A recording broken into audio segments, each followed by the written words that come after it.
కడితే కూలగొడితే నిన్నమన్న పాలాభిషేకాలు చేస్తలేరా? ఈరోజు చెరువును ఆక్రమించుకుంటే తొలగించినము. చెరువులు ఆక్రమించుకున్న దాంట్లో పెద్దోళ్ళే కాదు, ఎవరైనా తెలియని అమాయకులు పేదవాళ్ళు ఉంటే వాళ్ళకి కొంత కష్టం వచ్చి ఉండొచ్చు. వాళ్ళకి డబుల్ బెడ్రూమ్ ఇల్లు ఇస్తామని చెప్పినాం, అధికారులను నేను పంపించిన. వాళ్ళకి ఏం చేద్దామో చెప్పండి, వాళ్ళని ఆదుకుందామని చెప్పినా నేను.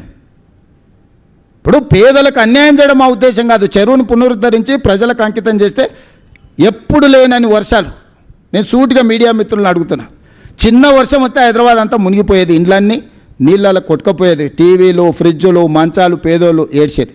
ఈసారి ఎన్నిసార్లు 60 ఏళ్ళు 70 ఏళ్ళు 80 ఏళ్ళ కంటే ముందు కురిసినంత అత్యధిక వర్షపాతం ఈరోజు నగరంలో కురిస్తే ఏ కాలనీలైనా ముంపుకు గురైనాయా? ఏ రోడ్లైనా జలమయమైనవా? వాటన్నిటినీ హైడ్రాని పెట్టి, ఒకప్పుడు చంద్రబాబు నాయుడు గారు వాటర్ హార్వెస్ట్ పిట్స్ అని తీసుకొస్తే, నేను ఇప్పుడు వాటర్ హార్వెస్టింగ్ వెల్స్ అని 10 లక్షలు 20 లక్షల లీటర్ల నీళ్లను రోడ్ల మధ్యలోనే పెద్ద పెద్ద బావులు తయారు చేసి భూమిలో నీళ్లు ఇంకిపోయేటట్టు చేసి, రోడ్ల మీదకి వచ్చే నీళ్లను భూమిలో పెద్ద బావులు తవ్వి దాంట్లలో నిల్వ చేసి భూమి గుంజుకునేటట్టు చేసిన ఇవాళ నేను. ఒకప్పుడు రాజ్భవన్ ముందర చిన్న వర్షం వస్తే ఎన్ని నీళ్ళు ఉండేది, మీరు అందరు సాక్ష్యం కదా. మక్తాకు పోవడానికి అవకాశం ఉండేనా? ఈనాడు ఆఫీస్ దగ్గర కేసీపీ గెస్ట్ హౌస్ దగ్గర ఎన్ని నీళ్ళు ఉండేవి? సచివాలయం ముందర ఎన్ని నీళ్ళు ఉండేది? వీళ్ళు కొత్త కట్టిన సచివాలయం కూడా రాగానే నీళ్ళలో మునిగిపోలే. ఇవాళ ఎక్కడైనా ఇంత పెద్ద వర్షం వస్తే ఎక్కడైనా నీళ్లు నించున్నాయా? ఇవాళ హైడ్రాను పెట్టి, హైడ్రా మీద ఈగల్ ఫోర్స్ మీద కంకణం కట్టుకున్నాడు కేటీఆర్, ఎట్లయినా వీటిని బంద్ చేయించాలని.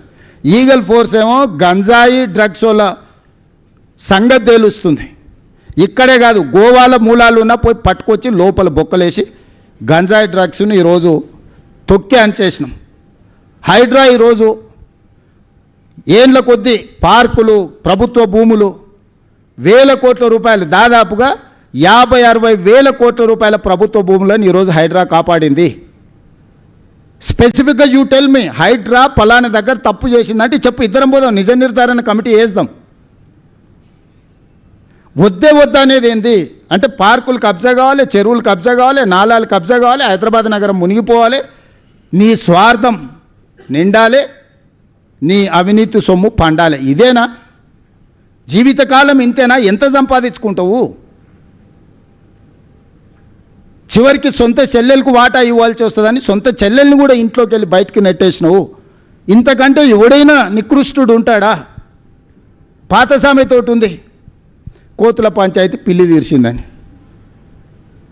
హరీష్ రావు సంగతి మీరు అందరూ ఆలోచన చేయరు. మెదక్లో జగ్గారెడ్డిని ఫస్ట్ బయటికి తోలేండు అడ్డం వస్తాడని, విజయశాంతిని బయటికి తోలేండు, రఘునందన్ రావుని బయటికి తోలేండు.